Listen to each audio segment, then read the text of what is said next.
request a local zela lom hle me nun na kong official channel atangin Christian lamo number zanga somni paru zana lo thleng me ki buang lovin beiru ti kha aron request a he la hi ram doctor ram din thar sai lo phuania kan soi to ang khan ni nu pa he doctor fe nia missionary in an kal boka nan ngai sa nom e ma la tha tak apu ani he la bi khi pakhat han soi lo ki la khuang putan tlar ni na achang tlar ni na do a zel hian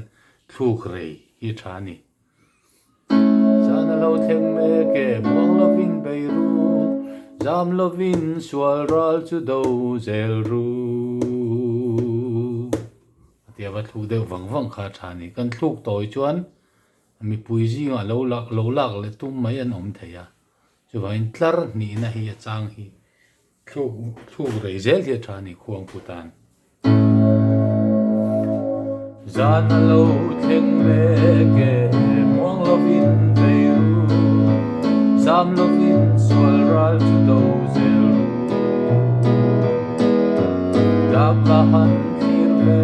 ve Ranu val rual ve Swal na turin fam machan tire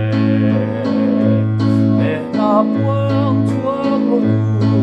Lali suang a chuan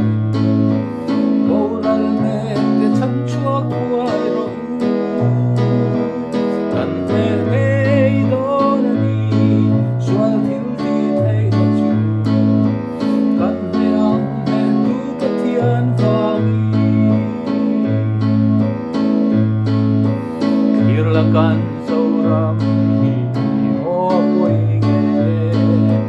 hiltina swara from swale harahun to me lal subai ruate me na ne ramila me na puang chua ko dali swa chuan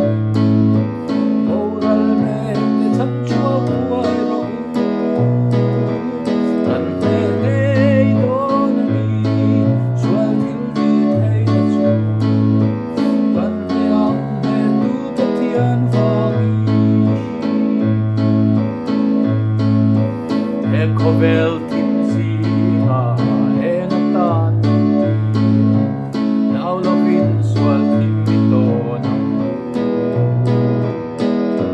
kan patian chuan ko velamang zelsi rin na in te na kan chamlo me na puang chuak ro lali swam chuan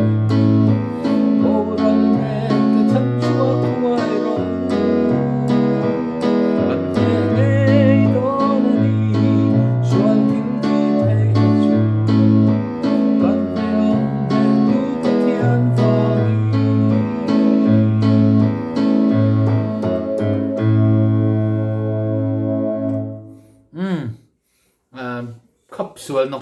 te po khan ne ya ti han du to phot mai